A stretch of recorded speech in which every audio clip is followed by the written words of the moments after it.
নমস্কার সবাইকে, আমার নতুন একটা ব্লগে আপনাদের স্বাগত। আজকে আমার এক্সাম আছে, তাই জন্য আমি আজকে ঝটপট আর রেডি এখানে হয়ে আপনারা নেবো। দেখতেই চলুন পাচ্ছেন রেডি আমি হয়ে নেওয়া পুরো যাক। রেডি, আমার ব্রেকফাস্ট হয়ে গেছে। তো আমি ডাইরেক্ট রেডি হয়ে ভিডিওটা করলাম। আর এরপর আমি চলে যাব কলেজে, বই খাতা গুছিয়ে নিয়েছি কলেজ যাওয়ার জন্য।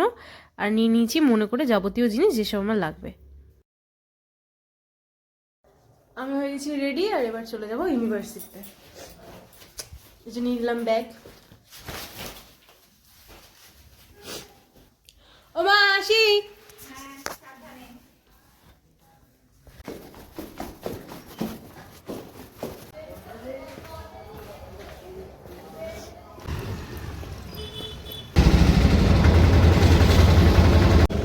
পরীক্ষা চাপে আমি অটো করেই পড়তে পড়তে চলে যাচ্ছিলাম, আপনারাও চলুন আমার সাথে।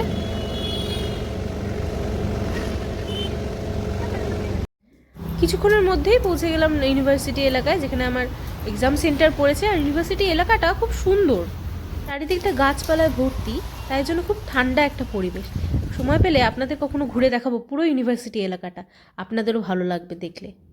চলুন এবার যাওয়া যাক এক্সাম সেন্টারের দিকে। এরপর আমি চলে গেলাম আমার এক্সাম সেন্টারের দিকে, যেখানে আমার এক্সাম পড়েছে। আর আস্তে আস্তে উপরের দিকে উঠে গেলাম, কারণ উপরে আমার এক্সাম সেন্টারটা পড়েছে। উপরে এসে থেকে সবাই নিজের মতো পড়তে ব্যস্ত, আর আমিও নিজের মতো পড়ে নিচ্ছিলাম। তারপর আস্তে আস্তে চলে গেছিলাম এক্সাম দিতে, যখন এক্সামের টাইম হয়েছিল। তো আপনাদের সাথে এক্সাম দিয়ে এসে আবার কথা বলছি। চলুন এক্সাম হলে যাওয়া যাক। আর এখানে আমি এক্সাম দিয়ে চলে এসেছি, আমার এক্সাম শেষ হয়ে গেছে। এবার আমি বাড়ির দিকে যাব।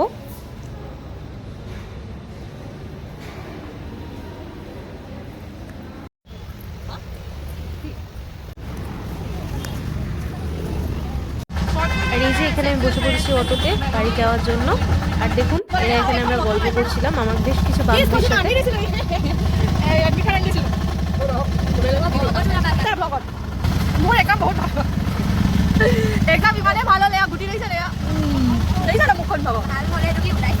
এখানে আমি নিয়ে নিচ্ছিলাম এক্সামের রিভিউ, কার কিরকম এক্সাম হয়েছে। আর আপনারা শুনে নিন কে কি বলছে, কিরকম এক্সাম হয়েছে তাদের।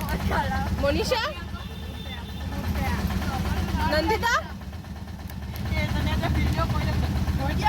এরপর আমরা সবাই মিলে ডরিডোস খেতে খেতে বাড়ির দিকে চলে আসি।